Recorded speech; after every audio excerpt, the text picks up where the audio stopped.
नमस्कार, yoga my life पर आप सबका स्वागत है।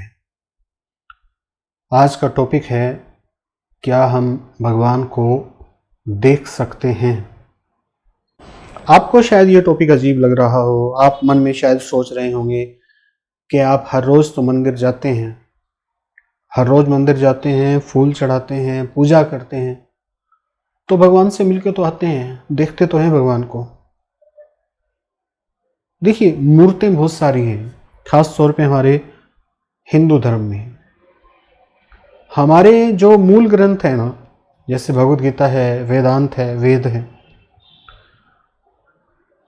वो मूर्ति पूजा के विरुद्ध हैं। मेरे वीडियो का जो शीर्षक है आज का, वो ये है कि क्या हम भगवान को देख सकते हैं। अगर मूर्तियां ही भगवान हैं तो फिर हम देख सकते हैं। ये क्वेश्चन ही समाप्त हो जाता है इसी शुरुआत से कि मैं ही क्वेश्चन कर रहा हूं, क्या हम भगवान को देख सकते हैं। अगर मूर्तियां भगवान हैं, मंदिरों में जो रखी हुई मूर्तियां वास्तव में भगवान हैं, तो हम देख सकते हैं, फिर बात ही खत्म हो जाती है। लेकिन सच्चाई ये नहीं है। हमारे ग्रंथों में ये लिखा हुआ है कि ईश्वर इंद्रियातीत है। ये किसी और ग्रंथ से पढ़ के मैं नहीं बता रहा, हमारे ग्रंथों में लिखा हुआ है कि ईश्वर इंद्रियातीत है, इंद्रियों से परे है, इंद्रियों से नहीं जाना जा सकता। वास्तव में तो वो मन का भी विषय नहीं है, मन से भी नहीं जाना जा सकता ईश्वर को। ये बेकार की ट्राई है मन से जानने की। मन से परे जाना होता है और फिर बात समझ में आती है। बशीर चंद्र का मुझे एक शेर याद आ रहा है, खुदा ऐसे एहसास का नाम है जो रहे सामने पर दिखाई ना दे। सत्य है, ये जो शेर है बशीर चंद्र ने लिखा है, सत्य बात है। एक ऐसा एहसास जो बिल्कुल सामने है, इस एहसास के अंदर मैं हूं, लेकिन उस एहसास तक पहुंचना होगा। ये शेर इतनी आसानी से जो मैंने कह दिया, शायर ने जब लिखा होगा पता नहीं किस अवस्था में बैठे होंगे, क्योंकि इस तरह के जो शेर है ना, वो इतनी आसानी से उतरते नहीं हैं। इसी ब्रेन के अंदर ग्रंथ जो हैं वो उतरते हैं। जब ग्रंथ उतरने शुरू होते हैं तब वो प्रक्रिया शुरू होती है एहसास वाली, जो मैंने बशीर चंद्र का शेर सुनाया कि खुदा उस एहसास का नाम है जो रहे सामने पर दिखाई ना दे। पहले एहसास होना आवश्यक है। आपको शायद लगता होगा कि मूर्तियां ही भगवान हैं। असल में ये एक बिल्कुल अलग कॉन्सेप्ट है और इन बातों को सोचना और समझना बेहद जरूरी है कि क्या वास्तव में मूर्तियों में भगवान होते हैं।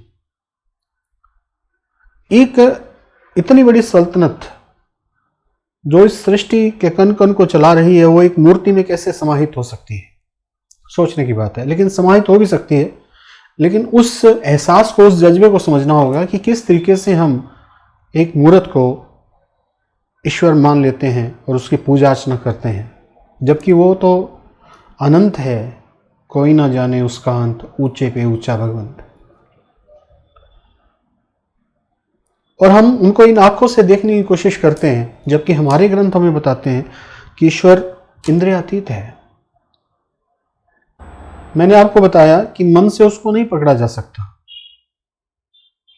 बुद्धि से भी नहीं पकड़ा जा सकता, क्योंकि मन और बुद्धि दोनों जड़ हैं, यांत्रिक हैं, मैकेनिकल हैं। समझ रहे हैं आप? जड़ चीज क्या होती है? जो इनएक्टिव होती है। जिस माइंड को आप एक्टिव समझ रहे हैं, जिस माइंड को आप सब कुछ समझ रहे हैं, वो माइंड भी जड़ है। ये मैं नहीं कह रहा, श्रीमद् भगवद गीता कह रही है। 7वें अध्याय में साफ तौर पे लिखा हुआ है, पृथ्वी, जल, अग्नि, वायु और आकाश, मन, बुद्धि और अहंकार, ये सारी की सारी प्रकृति है, भगवान की जड़ प्रकृति। एक मूर्त भगवान कैसे हो सकती है? वो जब हम उसको डिफाइन कर रहे हैं कि इंद्रियातीत है। इंद्रियातीत अगर कोई चीज है तो उसको देखा कैसे जा सकता है? जो है इंद्रियों से परे, तो उसको फिर हम इंद्रिय से देख कैसे सकते हैं? ये टॉपिक अलग रहेगा कि फिर मूर्तियों की पूजा हम क्यों करते हैं, आइडोलिस्ट हम क्यों हैं। इस बात पे भी चर्चा होगी कि क्या हम वास्तव में मूर्तियों की पूजा करते हैं। एक बहुत बड़ा कॉन्सेप्ट है मूर्तियों के पीछे छिपा हुआ और मूर्तियों की पूजा करने का। साथ में हम मूर्तियों की पूजा करते हैं, साथ में हम ये भी बोलते हैं इंद्रियातीत है, साथ में हम ये भी बोलते हैं कि इंद्रियों से देखा नहीं जा सकता, साथ में उसको इंद्रियों को देखने की बात भी करते हैं। इसके पीछे की फिलॉसफी को समझना होगा। दो चीजें एक साथ कैसे हो सकती हैं? दोनों चीजें हम कह रहे हैं, ईश्वर को हम देख रहे हैं मंदिर में जाके, दूसरी बात हम ये भी बोल रहे हैं कि इंद्रियातीत है।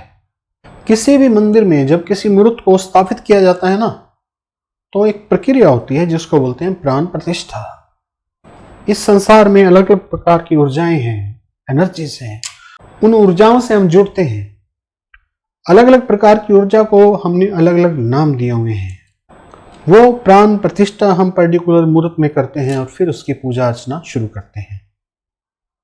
तो उपासक किसके हुए? प्राण के है, ना कि मूर्त के है। इस कॉन्सेप्ट को समझना होगा। फिर अपनी बात पे आता हूं कि खुदा उस एहसास का नाम है जो रहे सामने पर दिखाई ना दे। ईश्वर को हम देख नहीं सकते क्योंकि वो इंद्रियातीत है। जो चीज है इंद्रियातीत तो उसको देखा कैसे जा सकता है? ये बनावट जब भी आएगी ना, कोई भी चीज अगर हम मान रहे हैं बनी हुई है, बनावट शब्द कभी भी आ गया, यानी कि कुछ भी मानने वाली बात आ गई तो वो बनी हुई है, सत्य नहीं है। आंखों से दिखने वाली कोई भी चीज सत्य नहीं है, क्योंकि आंख भी एक यंत्र है और देखने की प्रक्रिया भी एक यंत्र है, और जिस चीज को हम देख रहे हैं वो भी एक यंत्र का हिस्सा है। वास्तविकता क्या है वो इस रिलेटिव यंत्र से नहीं जानी जा सकती। देखने की तो बात ही छोड़िए, ईश्वर को देखा जा ही नहीं सकता क्योंकि वो तो एहसास है। इसलिए हमें फिलोसफिकल सोचना होगा, देखना होगा, समझना होगा दार्शनिक रूप से, तब ये बातें समझ आएंगी जो मैं आपको समझाना चाह रहा हूं। आज नटशैल में इतना ही समझा रहा हूं कि ईश्वर को देखा नहीं जा सकता। जिन मंदिरों में आप ईश्वर की पूजा अर्चना करते हैं वहां आप उन मूर्तियों की पूजा नहीं करते, प्राण की पूजा करते हैं। प्राण क्या है आपको मेरे दूसरे वीडियो में उसकी इंफॉर्मेशन मिल जाएगी। Thank you very much. आप सबका दिन मंगलमय हो।